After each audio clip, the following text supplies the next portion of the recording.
I saw my mother-in-law throw a canvas backpack into the river and speed off in her truck. I ran over to the water's edge and heard a muffled sound coming from inside. "Please, please don't let it be what I'm thinking," I whispered, my hands shaking over the wet zipper. I dragged the backpack out, yanked the clasp open, and my heart stopped. What I saw inside made me tremble in a way I had never felt before in my 62 years of life. But let me explain how I got to that moment. How a quiet October afternoon turned into the most terrifying scene I have ever witnessed. It was exactly 5:15 inches the afternoon. I know because I had just poured my coffee and glanced at the kitchen clock, that old clock that belonged to my father. I was standing on the porch of my home, the house where I raised Benjamin, my only son, the house that now felt too big, too silent, too full of ghosts since I buried him 6 months ago. River Willowbrook shimmered in front of me, still as a mirror. It was hot, the sticky, humid kind of heat that makes you sweat beneath your shirt, even when you are standing still. Then I saw her. Laura's black SUV appeared on the gravel road, kicking up a cloud of dust. My daughter-in-law, my son's widow, was driving like a mad woman. The engine roared unnaturally. Something was wrong, terribly wrong. I knew that road. Benjamin and I used to walk it when he was a boy. Nobody drove like that unless they were running from something. She slammed on the brakes right by the river shore. The tires screeched and slid. The dust made me cough. I dropped my coffee mug. It shattered against the porch floor. But I didn't care. My eyes were fixed on her. Laura sprang out of the truck like she'd been launched by a spring. She was wearing a blue blouse, the one Benjamin gave her for their anniversary. Her hair was messy, her face red. She looked like she'd been crying or screaming or both. She opened the trunk so violently, I thought she'd rip the door off. And then I saw it. The green canvas backpack I had given her myself when she married my son. "So you can carry your dreams everywhere," I told her that day. How foolish I was, how naive. Laura pulled it from the trunk. It was heavy. I knew from the way her body strained, from the way her arms trembled. She looked around, nervous, scared, guilty. I will never forget that look. Then she walked toward the water's edge. Every step seemed to cost her, as if she were carrying the weight of the world or something worse. "Laura!" I yelled from the porch. But she was too far away, or perhaps she didn't want to hear me. She swung the backpack once, twice, and on the third movement, she hurled it into the river. The sound of the impact sliced the air. Birds scattered and flew up, water splashed, and she just stood there, watching the backpack float for a moment before it slowly began to sink. Then she ran. She scrambled back to the truck as if the devil himself were chasing her. The engine revved, the tires squealed. She was gone. She vanished down the same road, leaving behind only dust and silence. I stood paralyzed. 10 seconds, 20, 30. My brain tried to process what I had just seen. Laura, the backpack, the river, the desperation in her movements. Something was terribly wrong. A chill shot down my back despite the heat. My legs began to move before my mind could stop them. I ran like I hadn't run in years. My knees protested, my chest burned, but I didn't stop. I ran down the porch steps, across the lawn, and onto the gravel road. My boots kicked up dust. The river was about 100 yards away, maybe less, maybe more. I don't know. I only know that every second felt like an eternity. When I reached the shore, I was breathless. My heart hammered against my ribs. The backpack was still there, floating, sinking slowly.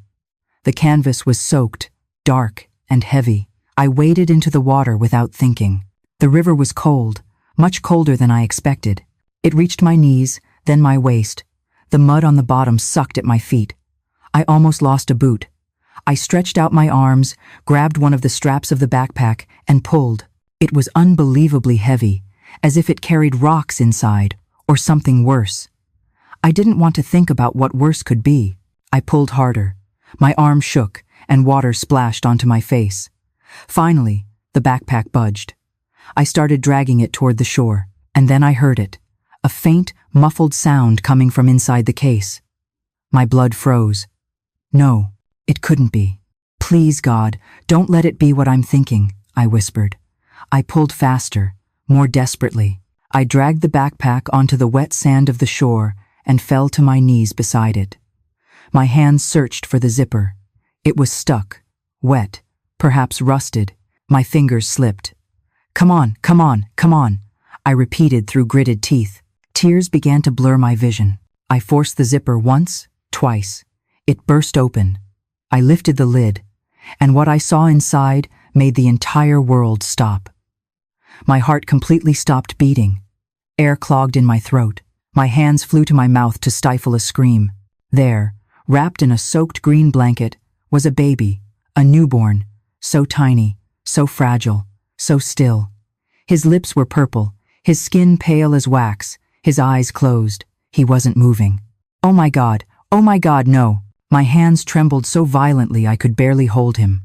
I lifted him from the backpack with a delicacy I didn't know I still possessed.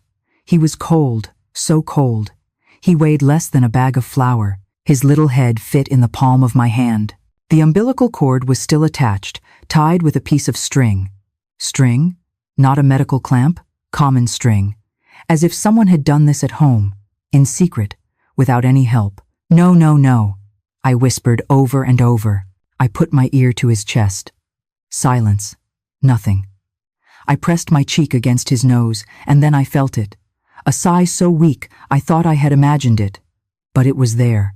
He was barely breathing, but he was breathing. I stood up, holding the baby against my chest. My legs nearly buckled. I ran toward the house faster than I had ever run in my life. Water streamed from my clothes. My bare feet bled from the sharp stones on the path, but I felt no pain, only terror, only urgency, only the desperate need to save this tiny life shivering against me. I burst into the house screaming. I don't know what I was yelling, maybe help, maybe God, maybe nothing coherent.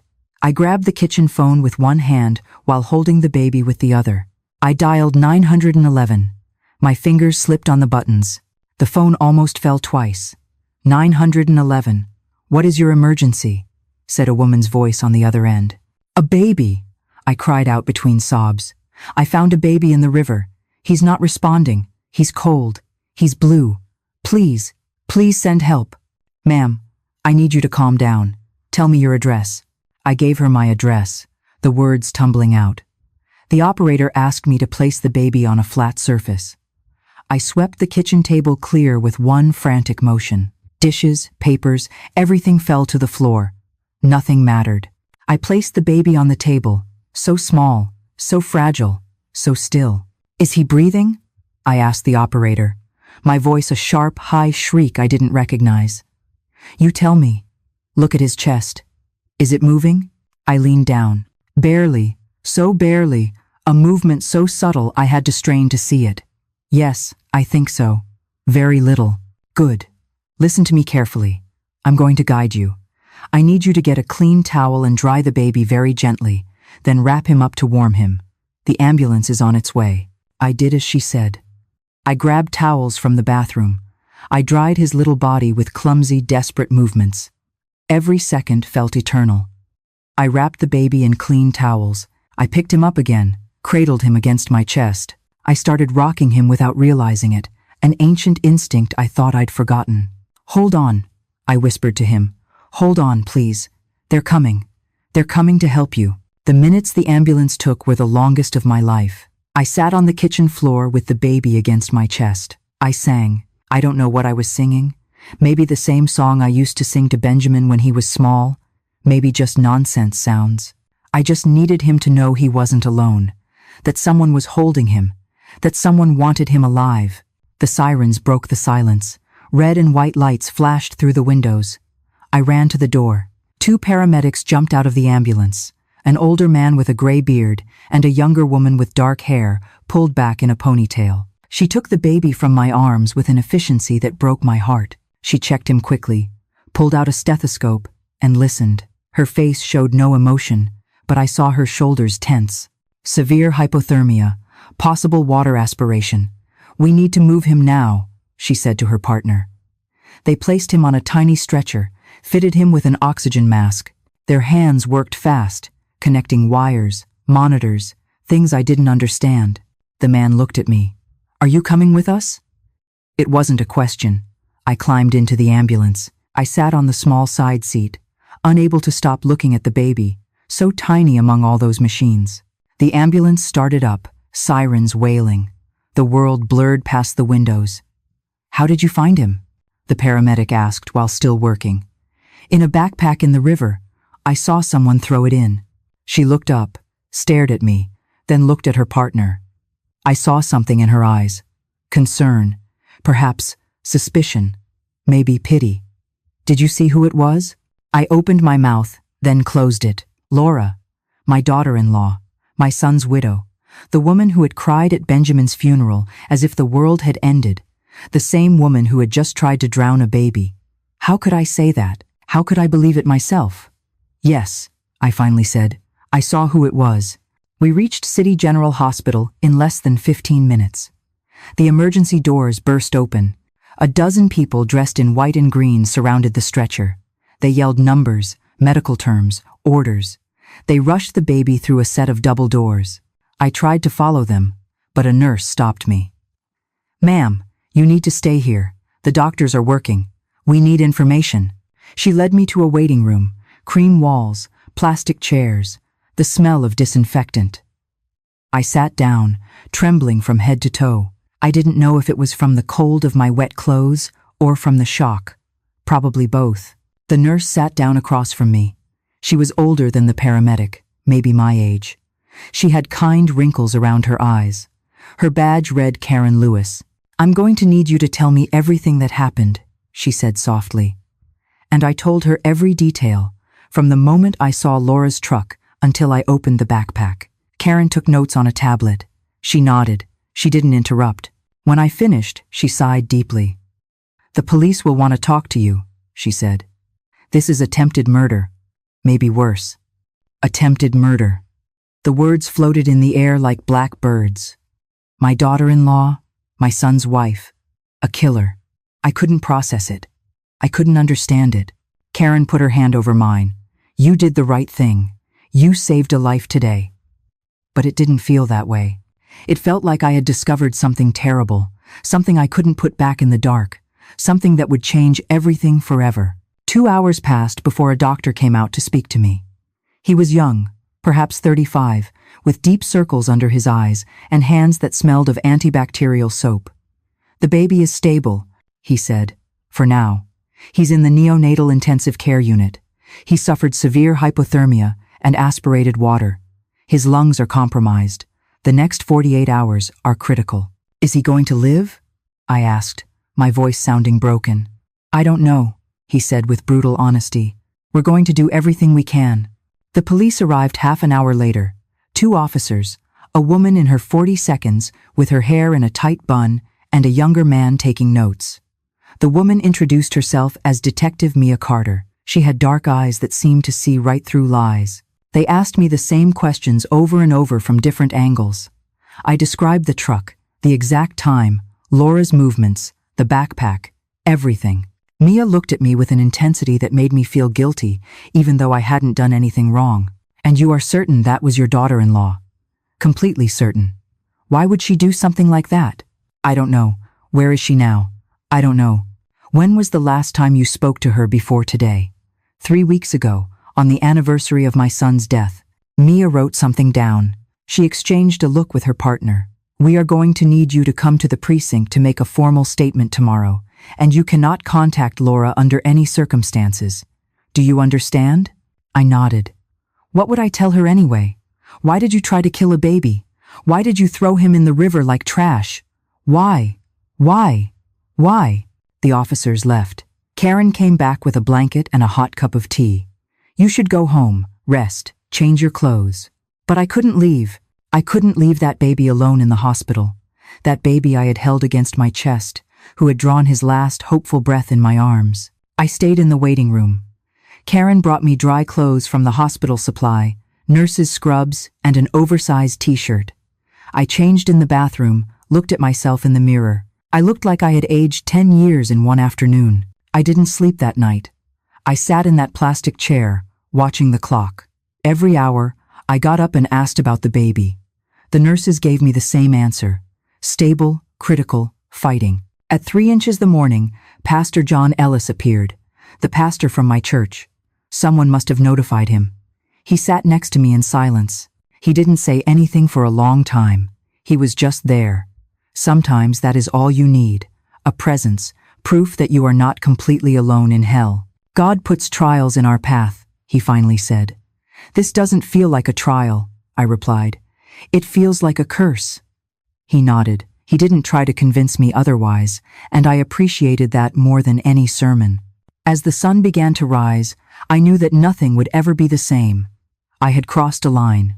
I had seen something I couldn't ignore, and whatever came next, I would have to face it, because that baby, that tiny being fighting for every breath in the next room, had become my responsibility. I hadn't chosen him, but I couldn't abandon him either, not after pulling him from the water, not after feeling his heart beat against mine. Dawn arrived without me noticing. Light streamed through the waiting room windows, painting everything pale orange. I had spent the entire night in that plastic chair. My back protested, my eyes burned, but I couldn't leave. Every time I closed my eyes, I saw the backpack sinking. I saw that little body motionless. I saw the purple lips. Karen appeared at 7 inches the morning with coffee and a sandwich wrapped in aluminum foil. "Do you need to eat something?" she said, putting it in my hands. I wasn't hungry, but I ate anyway because she stood there waiting. The coffee was too hot and burned my tongue. The sandwich tasted like cardboard, but I swallowed. I chewed. I pretended to be a normal person doing normal things on a normal morning. "The baby is still stable," Karen said, sitting next to me. "His body temperature is rising. His lungs are responding to treatment. That's a good sign." "Can I see him?" She shook her head. "Not yet. Only immediate family, and we don't even know who his family is." Family. The word hit me like a stone. That baby had to have family. A mother. Laura. But she had tried to kill him. So who was the father? Where was he? Why had no one reported him missing? The questions piled up in my head with no answers. At 9, Detective Carter came back. This time, she was alone. She sat down across from me with a folder in her hands. Her expression was hard, inquisitive. She looked at me as if I were the suspect. "Margaret," she said, opening the folder. "I need to ask you a few more questions. I've already told you everything I know. I know, but some inconsistencies have arisen." Inconsistencies. The word floated between us like an accusation. I felt my stomach clench. "What kind of inconsistencies?" Mia took out a photograph and placed it on the small table between us. It was Laura's truck, but it was in a parking lot, not by the river. This photo was taken by a supermarket security camera 20 miles from here yesterday at 5:20 inches the afternoon. 5:20, 10 minutes after I saw her by the river. "Impossible," I said. I looked at the photo closer. It was her truck, license plate and all, but it couldn't be. There has to be a mistake. I saw her. She was there. I saw her throw the backpack. "Are you completely sure it was Laura? How close were you?" I swallowed. 100 yards, maybe more. I saw her from the back most of the time, the blue blouse, the dark hair, the black truck. "I was sure," I said, but my voice sounded less convincing now. Mia leaned forward. "Margaret, I need you to be honest with me. What is your relationship with Laura? Do you get along, and do you blame her for your son's death?" And there was the real question, the one I had been waiting for since the police appeared. Because we didn't get along. We never had. From the day Benjamin introduced her to me, I knew something was wrong with her. She was too perfect, too calculating, too interested in the money Benjamin earned as an engineer. "We aren't close," I admitted. "Blame her for your son's death?" "What?" My voice came out too high, too defensive. "It's a simple question. Do you blame Laura for Benjamin's death?" The accident, that's what everyone called it. Benjamin was driving home after a dinner with Laura. The car skidded, crashed into a tree. Benjamin died on impact. Laura walked away with minor scratches. It always seemed strange to me. It always seemed convenient. But I never had proof. Just a shattered mother looking for someone to blame. "I don't know what that has to do with the baby." "It has everything to do with it," Mia said, closing the folder. "Because we haven't been able to locate Laura. She's vanished. Her house is empty. Her phone is off. And you are the only person who claims to have seen her yesterday." Her words fell on me like ice water. She was accusing me, not directly, but the insinuation was clear as day. She thought I had made everything up, that I had found the baby some other way and was blaming Laura out of revenge. "I didn't lie," I said through gritted teeth. "I saw what I saw." "Then we need to find Laura, and fast, because if she is that baby's mother, she is in serious danger. And if she isn't, then we have an even bigger mystery on our hands." Mia stood up, handed me a card with her number. "If you remember anything else, any detail, call me." She left, leaving me with more questions than answers. I sat there with the card in my hand, wondering if I was losing my mind. I had seen Laura, I was sure, but now doubt seeped in like poison. What if I had been wrong? What if it had been someone else? What if my grief and my resentment had made me see what I wanted to see? Pastor John came back around noon. He was carrying a rosary. "Shall we pray?" he asked. I'm not very religious. I never was. But in that moment, I needed something bigger than myself, something to tell me I wasn't alone in this. I nodded. We prayed together quietly. The familiar words calmed me, even though I didn't understand how they worked. When we finished, I felt a little less broken. "The police think I'm lying," I told him. "The truth always comes to light," he replied, "even if it takes time." But we didn't have time. That baby was fighting for his life, and somewhere Laura was hidden, or escaping, or planning her next move. At 3 inches the afternoon, a different doctor came to see me. It was a woman this time, older, with thick glasses and a serious expression. "We need your consent to run some tests on the baby," she said. "I'm not family." "We know, but you are the only responsible person at the moment. Social services is on the way, but in the meantime, we need to act. The baby needs blood work. We need to know if he has any medical conditions, if he was exposed to drugs, if he has injuries we haven't detected." I signed the papers. I didn't even read them completely. I just wanted them to do whatever was necessary to save him. 2 hours later, Sarah Thompson, the social worker, appeared. She was young. Too young to have that job, I thought. Perhaps 25, short hair, gray suit, a professional smile that didn't reach her eyes. "Mrs. Davis," she said, sitting next to me, "I need to ask you some questions about your situation. I understand you found the baby." Again the story, again the questions. But Sarah was different. She didn't look at me with suspicion. She looked at me with pity, which was somehow worse. "Do you live alone?" she asked.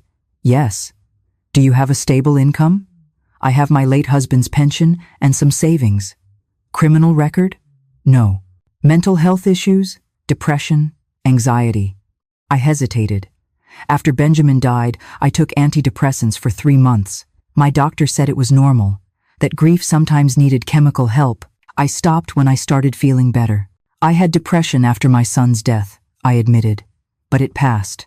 Sarah wrote something down. I couldn't see what. "The baby is going to need a temporary home when he leaves the hospital," she said. "If he leaves. Child Protective Services will look for certified foster families.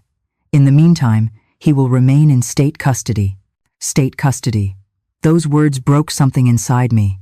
That baby I had held against my chest, who had breathed his first desperate breath in my arms, was going to be handed over to strangers, to a system, to people who would see him as just another case, another number. And if I wanted to? The words came out before I could stop them. What if I wanted to take care of him? Sarah looked at me surprised, then skeptical. "Mrs. Davis, you are 62 years old. You are not certified as a foster family. You have no legal relationship with the baby, and you are involved in an active criminal investigation. I didn't do anything wrong. I saved his life. I know, but the system has protocols. The best interest of the child comes first, and frankly, your age and your recent emotional situation are factors we have to consider." I felt like I'd been slapped. Too old, too unstable, too damaged. Maybe she was right. Maybe it was crazy even to think about it. But when I closed my eyes, all I saw was that fragile little body, and I knew no one else in the world would love him the way I could. That night, I went home for the first time in 36 hours. Karen convinced me. She said I needed to shower, sleep in a real bed, that the baby would be fine, that they would call me if anything changed. I drove home as the sun set. The river shimmered on my right. I stopped at the same spot where I had seen Laura, where I had dragged the backpack out. I got out of the car, walked to the shore. The backpack was gone. The police had taken it as evidence, but I could see exactly where it had been. I could see my own footprints in the dry mud. I stood there as darkness fell, wondering if I would ever know the truth, wondering if Laura was watching from somewhere, wondering what the hell had really happened. And then, my phone rang. It was the hospital. My heart stopped. "Mrs. Davis," said Karen's voice, "you need to come back now." I drove back to the hospital, breaking every speed limit. My hands trembled on the steering wheel. My heart pounded so loudly I could hear it over the engine noise. Karen hadn't given details on the phone. She had just said to come back now. Those 2 words were enough to fill my head with the worst possible scenarios. The baby had died. It had to be that. Why else would they call me with such urgency? He had fought for 2 days, and finally his little body had given up. I hadn't been enough. I arrived too late. I parked poorly, leaving the car diagonally across 2 spaces.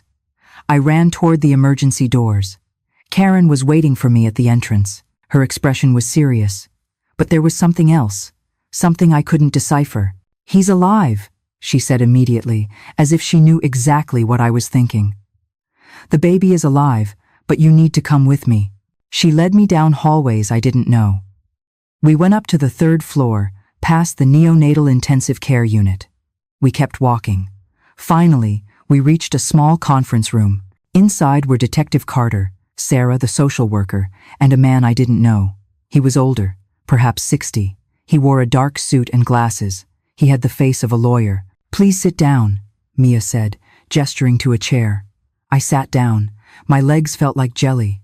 Everyone looked at me with an intensity that made me want to run. "We received the results of the baby's DNA test," Mia said. Her words dropped like stones into still water. DNA. I didn't understand why they had done that. To look for what exactly? And I asked when the silence became unbearable. Mia exchanged a look with the man in the suit. He nodded. She opened a folder and pulled out several printed sheets. She placed them in front of me. "The baby is a boy. He was born approximately 3 days ago, according to medical tests." And, Mia paused, "He is your grandson." The world stopped. The words made no sense. I heard them, but my brain refused to process them. My grandson. Impossible. Benjamin had died 6 months ago. He hadn't left behind a child, a pregnancy, nothing. "That's impossible," I whispered. "The results are conclusive," said the man in the suit.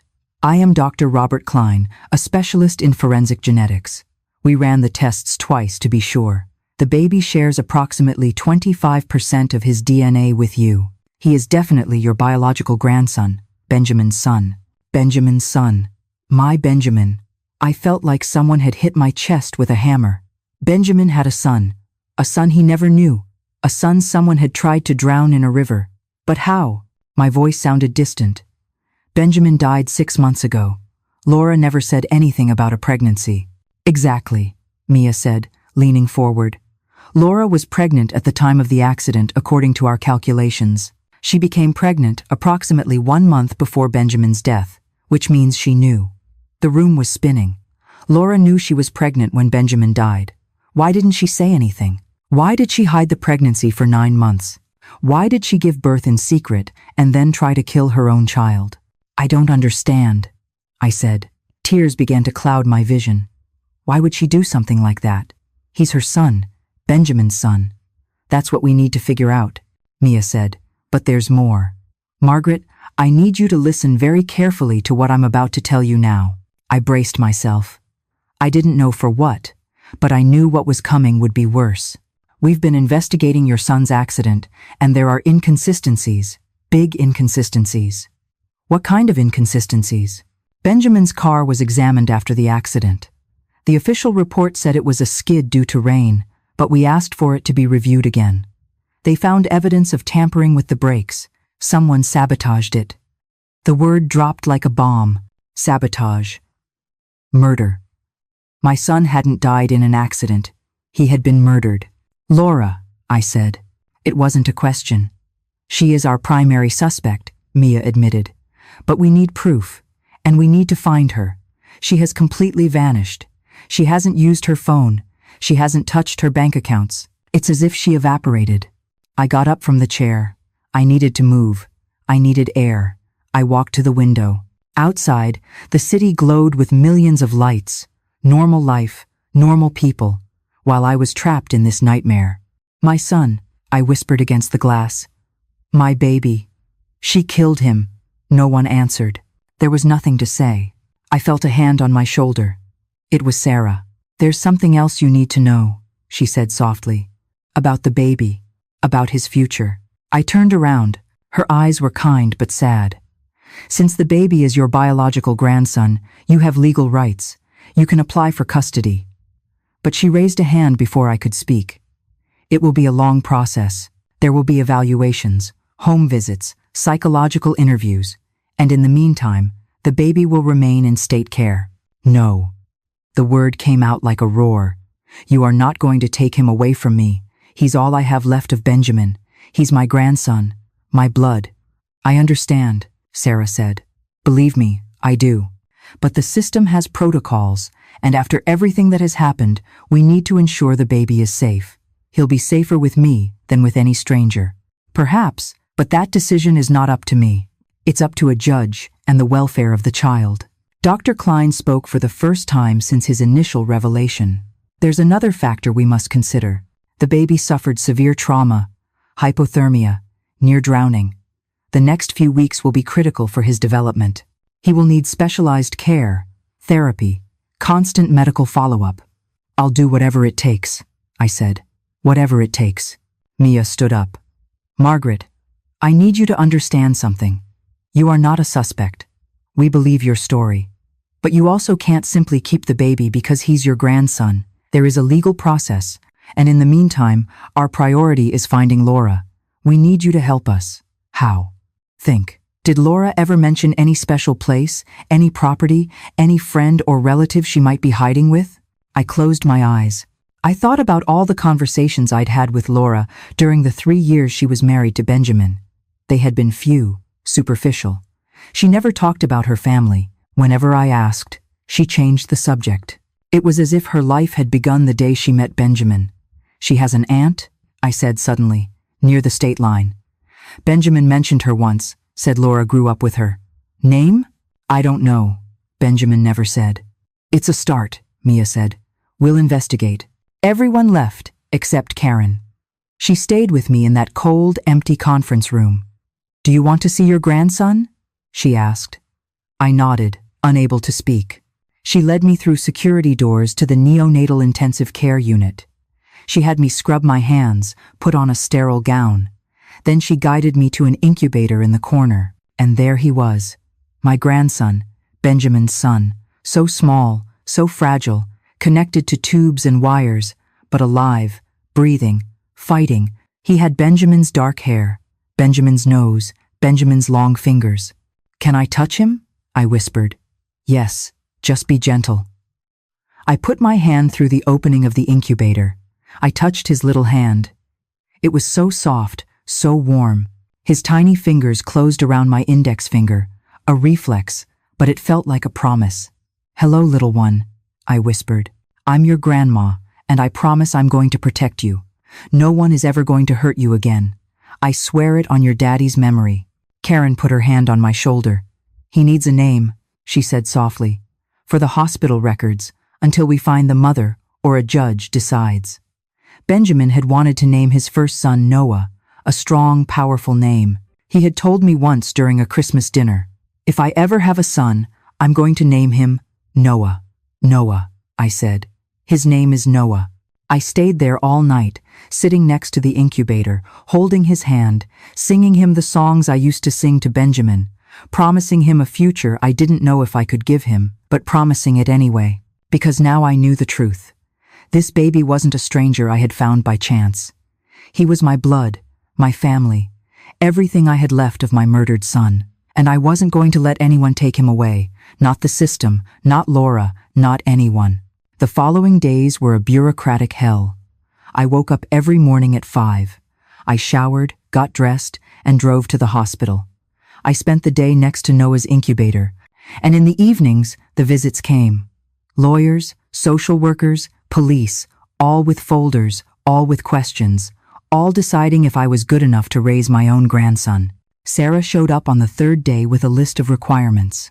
She read it in a monotonous voice, as if reciting an appliance manual. You will need a clean criminal background check, a complete psychological evaluation, a medical exam, income verification, personal references from at least 3 non-family members, and to complete a 40-hour childcare training course. 40 hours. As if I hadn't raised a son myself, as if I didn't know how to change a diaper or mix formula. But I didn't say anything. I just nodded and took the paper she handed me. How long will all this take? I asked. If you're lucky, 6 weeks. If not, 3 months. 3 months. Noah would be in temporary homes for 3 months while I jumped through bureaucratic hoops to prove I deserved to raise him. And what happens to him in the meantime when he is discharged from the hospital? He will go to a certified temporary foster family. He will receive adequate care. You will be allowed to visit him twice a week under supervision. Twice a week under supervision, as if I were a threat, as if I hadn't been the one who saved him from drowning. That night, I called Pastor John. I needed references. I needed people to say I wasn't crazy, that I was capable, that I could do this. He came to my house the next day. He sat in my kitchen, drinking the same tea I used to make for Benjamin when he was a boy. Of course, I'll help you, he said. You're one of the strongest women I know. That child is lucky to have you. But I didn't feel strong. I felt old, tired, scared. I was 62. How was I going to chase a 2-year-old when I was 64? How was I going to help him with homework when I was 70? How was I going to be there for his high school graduation if I reached 80? I'm too old for this, I said aloud for the first time. Pastor John looked at me over his cup. Sarah was 90 when she gave birth to Isaac. Age is just a number when there is love involved. I wanted to believe him. I really did. On the 4th day, Karen taught me how to care for Noah, how to support his little head, how to change his tiny diapers, how to prepare the formula to the exact temperature. My hands trembled at first. I had forgotten how fragile newborns were, how dependent, how terrifyingly delicate. You're doing great, Karen would say every time I panicked. But it didn't feel great. It felt like walking on thin ice. One false move, and everything would break. On the 5th day, Detective Carter returned with news. We found Laura's aunt, she said. She lives in a small town, about 95 miles from the state border. We went to interview her, and she hasn't seen Laura in 2 years. She says they fought, that Laura owed her $5,000 she never paid back. Money. It always came back to money with Laura. Benjamin earned a good salary as an engineer, $100,000 a year. He had savings, a life insurance policy worth $200,000. Did she collect the insurance? I asked. Mia nodded. 4 months ago, $200,000 deposited into her account. 2 weeks later, she transferred everything to an offshore account in the Cayman Islands. We are trying to track it, but it's complicated. $200,000, the value of my son's life, and she had hidden it in some tax haven while planning to kill his baby. Why? I asked, the question that tormented me every night. Why kill the baby? She could have given him up for adoption. She could have left him at a hospital. Why try to drown him? Mia was quiet for a long moment. There's a theory, she finally said. We've been investigating Benjamin's finances. We found something interesting. 2 weeks before he died, he changed his will. He left everything to his future children, not to Laura, to his children. The air left my lungs. Benjamin knew, somehow, he knew Laura was pregnant, and he changed his will to protect his child. She killed him for money, I whispered. We believe so. And then she found out the money would go to the baby if he was born alive, so she decided to eliminate him too. The pure malice of it left me speechless. She had killed my son, carried the pregnancy to term, given birth alone, and then tried to drown her own baby, all for money. Do you have enough to arrest her when we find her? Yes, but she's still missing. She's smart. She knows we're looking for her. Days turned into weeks. Noah grew stronger. The doctors removed the tubes one by one. He started breathing on his own, feeding on his own, crying with strong, healthy lungs. He was a medical miracle, according to the doctors. No baby who had gone through what he did should be doing so well, but I knew it was more than medicine. It was will. It was Benjamin's spirit, living in that little body, fighting, surviving, refusing to give up. I completed all the requirements. The background check came back clean. The medical exam showed I was healthy for my age. The psychological evaluation was harder. A young woman with glasses asked me questions for 3 hours. How did you handle your son's death? How do you feel towards Laura? Are you trying to replace Benjamin with this baby? That last question made me angry. I am not replacing anyone, I said. I am saving my grandson. It's different. She wrote something down. I didn't know if it was good or bad. The inspection of my home was humiliating. 2 women checked every corner. They opened closets. They checked the refrigerator. They measured the windows to see if they were secure. They counted the smoke detectors. They asked about my emergency fire escape plan. You'll need a certified crib, a changing table, safety rails on all stairs, cabinet locks, outlet covers. I spent $1,500 on baby gear. My pension barely covered my basic expenses. I had to use my savings, but I didn't care. Noah was worth it. The childcare course was the worst. 15 young mothers and me. They all looked at me as if I were the confused grandmother who had wandered into the wrong class. The instructor was 25 years old. She explained things I already knew with insulting slowness. Babies need to eat every 3 hours. Babies cry when they are hungry or wet. Never shake a baby. I nodded and took notes, even though I wanted to scream that I had raised a son to adulthood, that I knew exactly what I was doing. But I needed that certificate, so I swallowed my pride and pretended to learn. 6 weeks after finding Noah in the river, Sarah appeared at the hospital with a small smile. You completed all the requirements, she said. The judge will review your case next week. If all goes well, you could have temporary custody in 2 weeks. 2 weeks, after 42 days of bureaucratic hell, I could finally take my grandson home. But that same night, when everything seemed to be improving, my phone rang. It was Mia. Her voice sounded tense. Margaret, I need you to come to the precinct. We found something about Benjamin you need to see. I arrived at the police precinct with my stomach tied in knots. Mia was waiting for me at the entrance. Her face was more serious than usual. She guided me through narrow hallways to an interrogation room. On the table was a cardboard box. Inside, I recognized Benjamin's belongings. His wallet, his watch, his broken phone, the things they had returned to me after the accident. What is this? I asked. We finally managed to unlock his phone, Mia said. Our technician worked on it for weeks, and we found something. She pulled out a manila envelope, opened it, and spread several printed sheets on the table.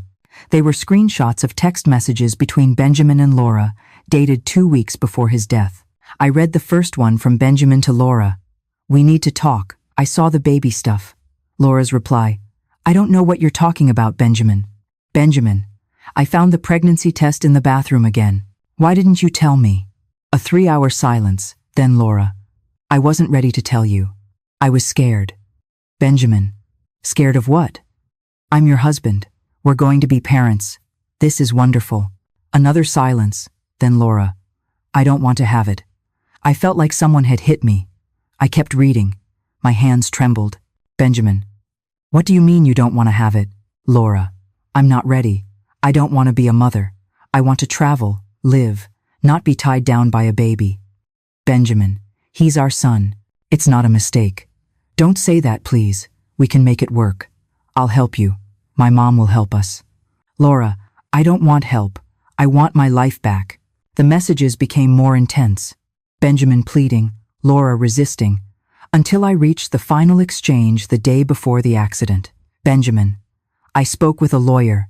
If you decide not to have the baby, I'm filing for divorce. And if you have him and don't want to raise him, I will fight for full custody.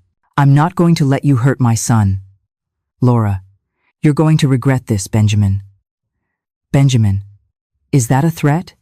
There was no reply. The next day, Benjamin was dead. I dropped the papers. Tears ran down my cheeks unchecked.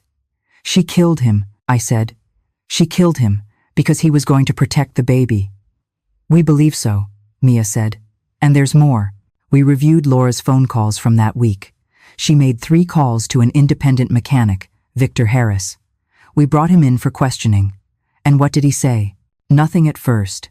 But when we showed him evidence of the bank transfers Laura made to him, $2,000 the day before the accident, he started talking. He admitted she paid him to sabotage Benjamin's car brakes. I felt nauseous. I had to sit down. Laura had planned everything. She had hired someone to kill my son and made it look like an accident. Why did Victor do something like that? Debt. He gambled. He owed $10,000 to dangerous people. Laura offered him $2,000 immediately and $3,000 more later. He accepted. He is now arrested as an accessory to murder. And Laura? We have an arrest warrant for first-degree murder and attempted murder, but we still haven't found her. She's like a ghost. I sat in that cold room processing everything. My son had died trying to protect his baby, and that baby was now in the hospital fighting for his life because his own mother had tried to kill him too. The cruelty of it all was unbearable. What happens now? I asked. We keep looking. We have her photo in every airport, at every border crossing, alerts at hospitals in case she tries to change her appearance. Someone is going to recognize her eventually. No one disappears forever. But I wasn't so sure. Laura had proven to be smarter and colder than I ever imagined. If she had planned Benjamin's murder with so much detail, she probably had an equally elaborate escape plan. I returned to the hospital that night. I sat next to Noah's incubator. I watched him sleep, so innocent, so oblivious to all the horror surrounding him. He had cost his father his life simply by existing. His mother had tried to kill him, and I was all he had between him and a system that would see him as just another file.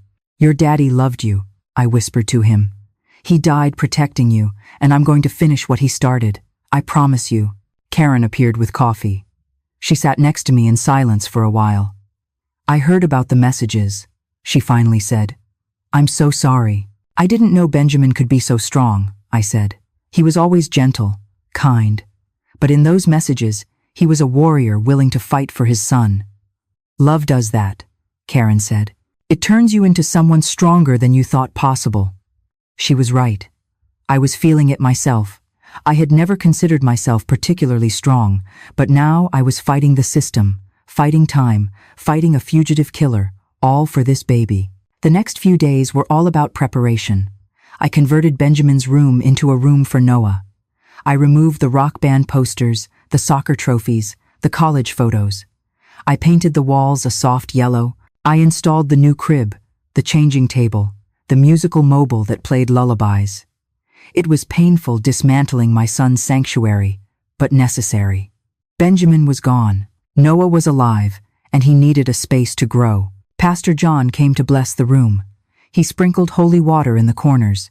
He prayed for Noah's protection, for my strength, for justice for Benjamin.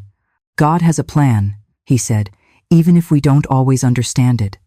What kind of plan involves killing a good man and almost drowning a baby? I asked bitterly. The kind of plan that turns evil into redemption. Laura wanted to destroy this family, but look at it. Benjamin left a legacy. You found a new purpose. That baby survived against all odds. Evil didn't win. Love won. I wanted to believe him. Some days I could. Other days, I only saw darkness. The hearing with the judge was scheduled for a Tuesday. I dressed in my best suit, the one I wore to Benjamin's funeral. Sarah accompanied me. We entered a small courtroom. The judge was a woman in her 50s, gray hair pulled back, a severe but not cruel expression. She reviewed all my papers, the certificates, the references, the evaluations, the home inspection report. She read every page with painful attention. Finally, she looked up. Mrs. Davis, she said, I have reviewed your case carefully. It is very unusual, a 62-year-old woman requesting custody of a newborn, but it is also unusual for a grandmother to save her grandson from drowning. My heart was pounding so hard I was sure everyone could hear it. I have spoken with the hospital, with the social workers, with your references, and they all say the same thing, that you are dedicated, loving, capable, and that baby was lucky you were there that day. I felt tears forming, but I held them back. I have also read about the criminal case, the suspicion that the baby's mother murdered his father and then tried to kill the baby. It is horrific, unthinkable. That child needs stability. He needs love. He needs someone to protect him. A long, endless pause. Therefore, I grant temporary custody to Margaret Davis for a period of 6 months. During that time, there will be monthly visits from social services, progress evaluations, and at the end of the 6 months, we will review whether custody becomes permanent. Congratulations, Grandma. The gavel struck, and suddenly I could breathe again. I cried right there in the courtroom. I cried from relief, from gratitude, from fear, from everything. Sarah hugged me. You did it, she whispered. You get to take him home. 3 days later, 6 weeks after pulling him from the river, I took Noah home. Karen helped me install him in the car seat. She explained everything again. How to hold him, how to feed him, how to spot signs of trouble. He's going to be fine, she said, and I'm just a call away if you need me. I drove home at 20 miles per hour. Every bump terrified me. Every approaching car seemed like a threat. But we arrived safe and sound. I walked into the house with Noah in my arms. I carried him to his room. I laid him in his crib. He looked so small in that space, so vulnerable. But he was breathing. He was alive. He was safe. For now. The first few weeks with Noah at home were the hardest of my life. I had forgotten how exhausting it is to care for a newborn. The sleepless nights, the inexplicable cries, the constant panic of doing something wrong. At 30, I had raised Benjamin with youthful energy. At 62, every sleepless night left me shattered. But there were also moments of pure magic.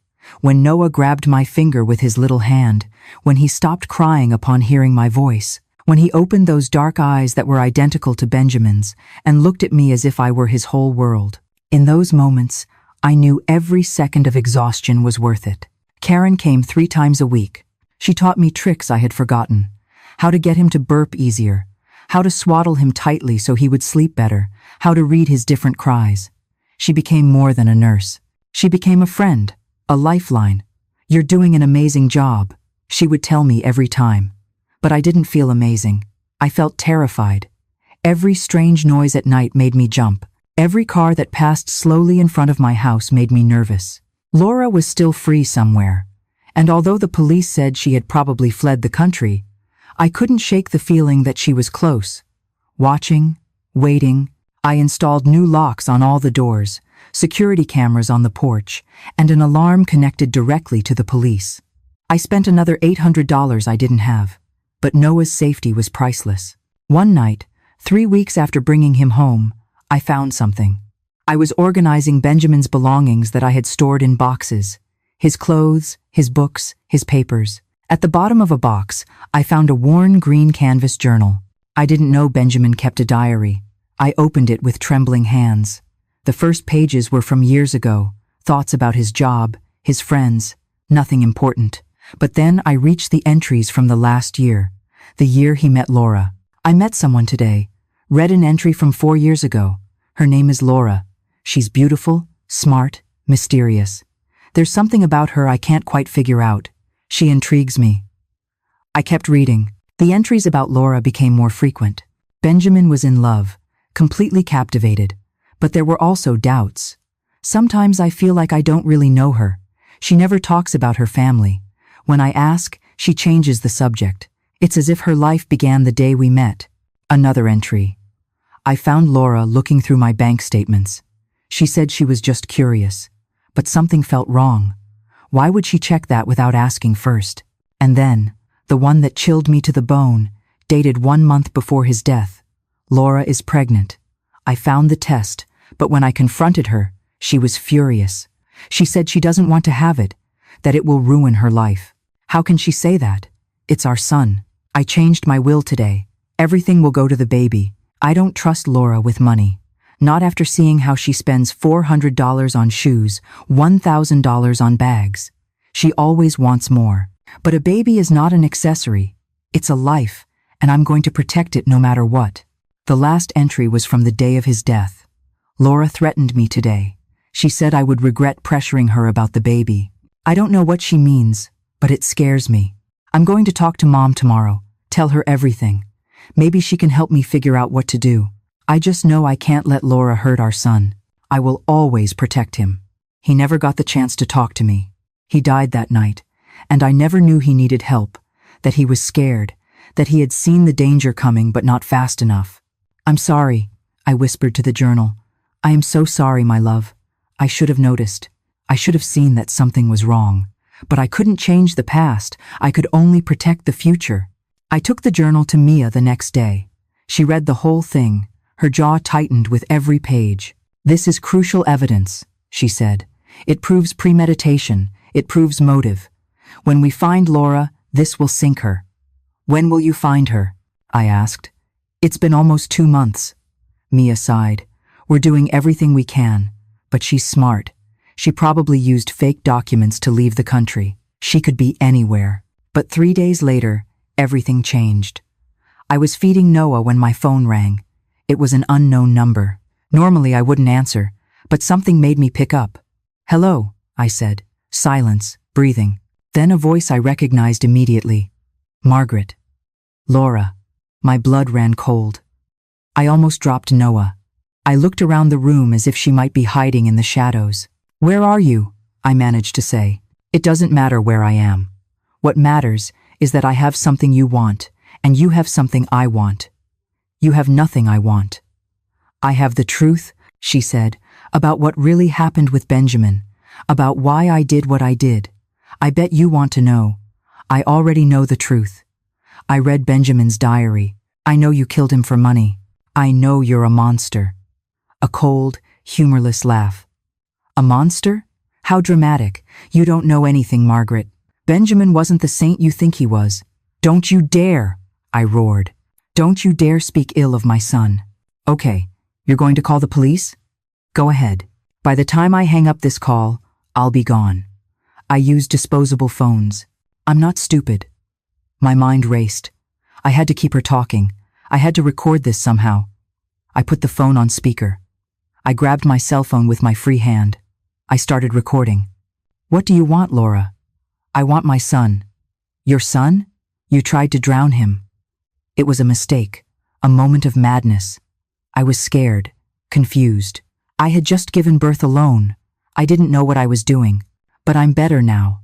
I want my baby back. Over my dead body. That can be arranged, she said with chilling calmness. Listen to me closely. I want Noah, and I want the money from Benjamin's will. The $200,000 from the insurance plus everything Benjamin left in the trust for the baby. That's another $300,000, $500,000 total. All that Benjamin had worked for, all that he had saved, all destined for his son. And if I refuse, then I'll come for him. I am his biological mother. Legally, I have more rights than you. And when they finally catch me, I'm going to say that you stole my baby, that you threatened me, that you made up the whole story about the river to keep him. My word against yours, and I'm much younger, more credible, more sympathetic. I felt nauseous, but I kept recording. How do I know you won't kill us both and keep everything anyway? You don't, but it's your only option. Bring the baby and the money to the old dock by the river. You know the one where Benjamin and you used to fish. Tomorrow at midnight, alone. If I see cops, I disappear, and you never see me again. And eventually, I'll find a way to take Noah from you anyway. Laura, wait. But the line was dead. I stood there, trembling with Noah in one arm and the phone in the other. I had the recording. I had evidence that Laura was alive, that she had threatened me. I called Mia immediately. I sent her the audio. Perfect, she said. This is exactly what we needed. Now we're going to set a trap. You're going to that meeting, but we'll be there, hidden, waiting. And when she shows up, we'll nab her. What if something goes wrong? What if she sees police and runs again? She won't see us. I promise. I'll have snipers in position, teams in the shadows. She's not getting away this time. And Noah? Noah stays with Karen in a secure location. You won't take him. You'll just pretend to bring him. I nodded even though she couldn't see me. One more day. I just had to survive one more day. And then Laura would finally face justice for Benjamin, for Noah, for all the pain she had caused. I didn't sleep that night. I stayed awake watching Noah sleep, memorizing every detail of his face just in case, In case something went wrong. In case I never saw him again. Your daddy loved you, I whispered to him. And I love you. And tomorrow, we're going to make sure you are safe forever. The next day passed in slow motion. Every minute felt like an hour. Every hour like an eternity. At 9 inches the morning, Karen came for Noah. I packed him up as if he were going to be gone for a week, even though I hoped to have him back in hours. Diapers, formula, extra clothes, his favorite blanket. My hands shook as I put everything in the bag. He's going to be perfectly fine with me, Karen said, taking Noah in her arms. I have your number. The police have my address. No one is going to touch him. I promise. I kissed her on the forehead, then I kissed Noah. His soft skin smelled like baby powder and hope. I love you, little one, I whispered. Grandma will be back soon. I watched Karen's car disappear down the street, and it felt like a part of my soul was being torn away. But it was necessary. Noah had to be far away, safe, just in case things went wrong. Mia arrived at 2 inches the afternoon with 3 other officers, 2 men and a woman, all in civilian clothes, all armed. They turned my living room into an operation center. Laptops, radios, maps of the area around the dock. Let's review the plan again, Mia said, unfolding a map on my dining room table. The dock is here, abandoned for 5 years. It has 3 entrances, main, side, and rear. We'll have teams covering all 3. You enter through the main entrance at midnight exactly. She pointed to spots on the map with a red marker. Snipers here and here on the roofs of the adjacent buildings. They will have a clear view of the interior through the broken windows. Assault teams here in the rear, ready to enter the moment we have visual confirmation of Laura. And what exactly do I do? I asked. My voice sounded calmer than I felt. You go in, you talk to her, you keep her talking. We need her to confess, to admit that she killed Benjamin, that she tried to kill Noah. You will be wearing a hidden microphone. We'll record everything. One of the officers, a tall man in his 30 seconds, pulled out a small button-sized device. This goes taped to your clothes right here. He pointed just below my neck. It transmits everything in real time. It also has a panic button. If you press this 3 times quickly, we go in immediately, no matter what. He showed me how it worked. I practiced pressing it. 3 quick taps. My life would depend on remembering that. What if she asks me to show her the baby? Tell her he's in the car. Tell her you want to talk first, that you want to understand why she did what she did. Appeal to her ego. People like Laura love talking about themselves. Let her brag about how smart she was. We spent the next few hours going over every detail, every possible scenario. What to do if Laura was armed. What to do if she wasn't alone. What to do if something went wrong. My head was spinning with information. At 8 inches the evening, they made me eat a ham sandwich that tasted like cardboard, but I swallowed every bite. I needed energy. I needed to be alert. At 10, they put the microphone on me. They tested the audio over and over, making me say phrases, count to 10, scream, whisper, making sure everything worked perfectly. Remember, Mia said, looking me straight in the eyes. You are not alone in there. I will be listening to every word. The team will be yards away. At the slightest sign of real danger, we go in. I won't let anything happen to you. I nodded. I wanted to believe her, but fear was a cold snake coiled in my stomach. At 11:15, we moved. I drove my own car. Mia was in the passenger seat, crouched down so she couldn't be seen from outside. The other teams were already in position as she informed me over the radio. Snipers in position, rear team ready, perimeter secured. We reached the dock at 11:40. It was exactly as I remembered it. Old, dilapidated, broken windows, graffiti-covered walls. Benjamin and I used to come here when he was a boy. We used to fish off the pier behind it. Simpler times, happier times. Mia got out of the car in a blind spot from Laura's imaginary cameras. She disappeared into the shadows. I was alone. I looked at the clock. 11:55. 5 minutes. I closed my eyes. I thought of Benjamin, his smile, the way he called me Mom in that loving tone, what it would have been like to see him as a father. I thought of Noah, his future, all the things he deserved to have, a life without fear, without threats, without shadows. Midnight. My phone vibrated.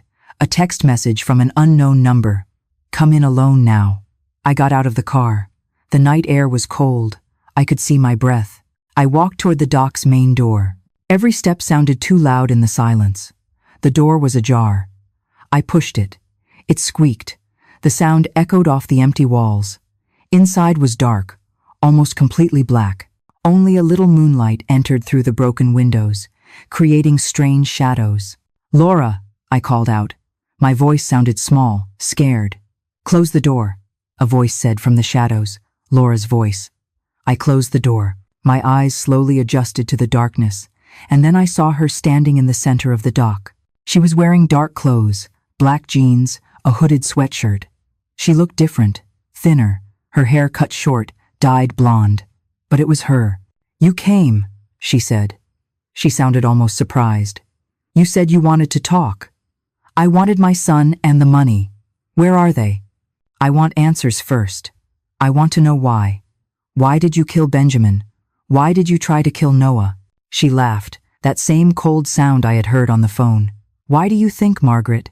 "For money. It was always for money. Benjamin loved you. He gave you everything." Benjamin was a romantic idiot. He talked about love and family and the future. I wanted freedom. I wanted to travel, live, not be tied down to a house and a crying baby. "Then why did you marry him?" "Because he was an engineer. He earned well. He had savings. He had life insurance.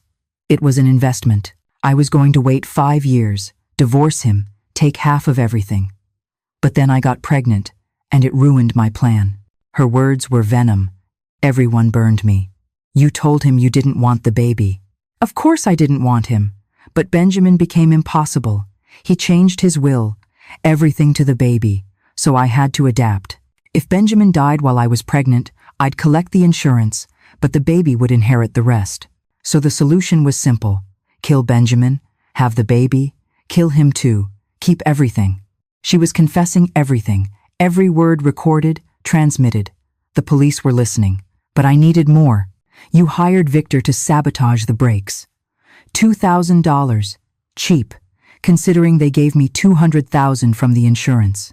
Best investment of my life. And the baby? Your own son? He was just an obstacle, nothing more. I gave birth alone in a cabin I rented with cash. No one knew I was pregnant. I wore baggy clothes. I avoided people. When he was born, I thought about simply leaving him somewhere. But then I remembered the river where you and Benjamin went. It seemed poetic to end everything where his little family tradition began. I felt nauseous. I felt rage. I felt all the hatred in the world concentrated on this woman standing in front of me. But you failed. I saved him. Yes, that was annoying. But it doesn't matter, because now I'm going to finish the job. Where is Noah, Margaret? I'm not giving him to you. It wasn't a question. And then I saw the gun. She pulled it from her sweatshirt, small, black, pointing directly at my chest. "Last chance. Where is my son?" I pressed the panic button once, twice, 3 times. "You're never going to touch him," I said. Her finger moved toward the trigger. Everything seemed to move in slow motion. I saw the flash. I heard the shot. I felt something hit my shoulder, hot, burning. I fell backward, and then the dock exploded into movement. Doors burst open, blinding lights, voices screaming, "Police! Drop the weapon now!" I saw Laura turn. She saw the guns pointing at her. She saw that she was surrounded. She saw that she had lost. And for a second, I thought she was going to shoot again. I thought she was going to force them to kill her. But she lowered the weapon slowly. She let it drop to the floor. She raised her hands. 3 officers tackled her, pinned her face down, put her in handcuffs. She was shouting curses, threats, but it didn't matter. She was arrested. She was finished. Mia ran toward me, knelt down by my side. "Margaret, stay with me. I'm fine," I managed to say, even though the pain in my shoulder was unbearable. "You caught her. Tell me you caught her." "We have her. She's done for now. Hold still. The ambulance is on its way." I closed my eyes. It was enough. It was finally over. I woke up in the hospital again, but this time it was different. This time what I felt wasn't despair but relief, peace. My shoulder hurt where the bullet had torn through muscle, but no bone. Luck, the doctor said. 2 inches to the left, and it would have been your heart. Karen was sitting next to my bed, holding Noah. When I opened my eyes, she smiled. Look who woke up, she said, coming closer. Someone missed you a lot. I took Noah with my good arm. I cradled him against my chest. He smelled like baby powder and innocence. He started making little noises, those small sounds babies make when they are content. Hello, my love, I whispered. Grandma is fine. Everything is fine now. Mia appeared an hour later. She carried flowers and a tired smile. How are you feeling? Like I've been shot, I said, but alive. What happened to Laura? Arrested. Charges of first-degree murder for Benjamin, attempted murder for Noah, attempted murder against you, plus a list of other crimes, conspiracy, fraud, obstruction of justice. She's going to spend the rest of her life in prison without the possibility of parole. The words were sweet as honey. Justice. The recording worked perfectly. She confessed everything. Her lawyer tried to argue she was coerced, that you forced her to say those things. But the jury saw the complete video. They saw her pull the gun, shoot you. They had no mercy. 30 minutes of deliberation. Guilty on all counts. When was the trial? I looked out the window, confused. How long was I out? 3 days. The bullet did more damage than they initially thought. They had to operate on you twice, but you'll recover completely according to the doctors. 3 days. I had missed 3 days. I looked at Noah, alarmed. Karen took care of him, Mia said quickly, and Pastor John helped her. That baby was spoiled by half the city while you rested. Over the next few weeks, I recovered slowly. The physical therapy for my shoulder was painful, but necessary. Karen kept coming to help with Noah when I couldn't lift him with my injured arm. Pastor John brought food. Neighbors I barely knew showed up with casseroles and kind words. You're a hero, the lady from the end of the street said. What you did for that baby, risking your life like that. But I didn't feel like a hero. I just felt like a grandmother doing what any grandmother would do, protecting her own. 2 months after Laura's capture, I had another hearing with the judge. This time was different. This time the judge was smiling as she reviewed the documents. Mrs. Davis, she said, I have reviewed all the reports from the last 6 months, the social services visits, Noah's medical evaluations, the progress reports, and I must say I am impressed. My heart pounded fast. Noah is thriving under your care. He is meeting all his developmental milestones. He is healthy, happy, loved, and you have proven to be more than capable despite the challenges. Thank you, Your Honor. Therefore, I grant permanent and full custody of Noah Davis effective immediately. Furthermore, given that the biological mother is incarcerated for life and has lost all parental rights, I authorize adoption proceedings if you wish to proceed. Adoption, making him legally mine, not just his custodial grandmother, but his legal mother. Yes, I said without hesitation. Yes, I want to adopt him. Then so be it. Congratulations officially. The gavel fell, and suddenly all the weight I had carried for months lifted. It was official. Noah was mine. No one could ever take him away. I walked out of the courthouse with Noah in my arms. He was now 8 months old, plump and happy. He smiled, showing 2 little teeth. He laughed when I bounced him. He pulled my hair with his chubby little hands. Karen was waiting outside with Pastor John. They hugged me. The 3 of us cried with happiness right there on the courthouse steps. You did it, Karen said, against all odds. You did it. That night, I made a special dinner. Well, as special as it could be with a baby who needed constant attention. I invited Karen and Pastor John. We ate roasted chicken and rice. We toasted with apple juice because none of us drank alcohol. To Noah, Pastor John said, raising his glass to his bright future. To Benjamin, I said, who is watching us from somewhere, proud of his son. To love, Karen added, which always triumphs over evil. We drank, we ate, we laughed. Noah banged on his high chair and shouted with joy, not understanding but sensing the happiness around him. Months turned into years. Noah grew. He started walking at 11 months. His first word was, Amma, short for grandma. I cried when he said it. At 2 years old, he was running all over the house.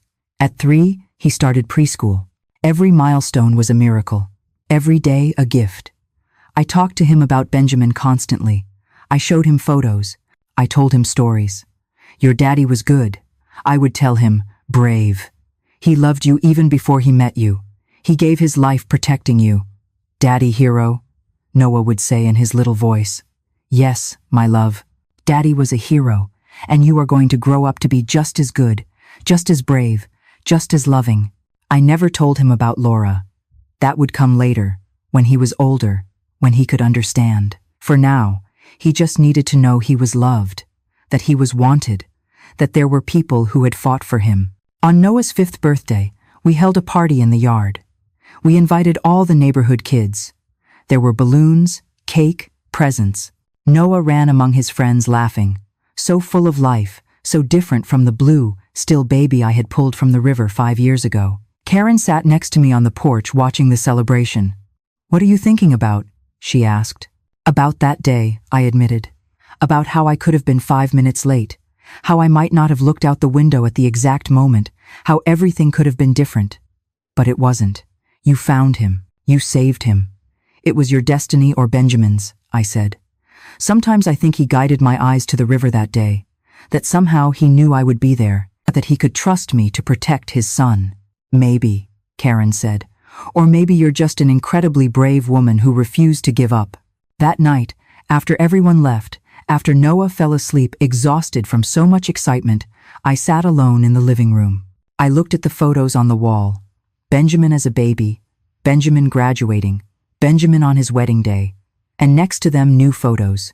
Newborn Noah in the hospital, Noah taking his first steps, Noah, on his first day of school, 2 generations connected by love, separated by tragedy, united by survival. We did it, Benjamin, I whispered to his photo. Your son is safe. He is happy. He is growing up strong and good, just as you wanted. And although I knew he couldn't answer me, I felt something, a warmth, a peace, as if he were there, proud, grateful, at rest. Maybe you would have given up if you had been in my place.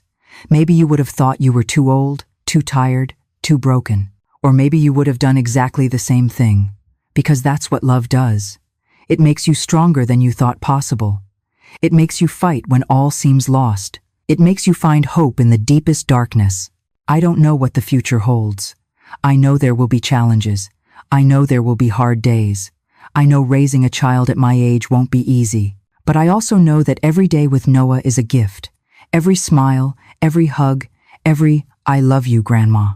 And to you, Noah, if you ever read this when you are older, I want you to know that you were loved before you were born, that your father died protecting you, that I would have done anything to save you, and that every second of these years with you has been worth every sacrifice. You are my reason, my purpose, my second chance at being a mother, and I wouldn't change a thing.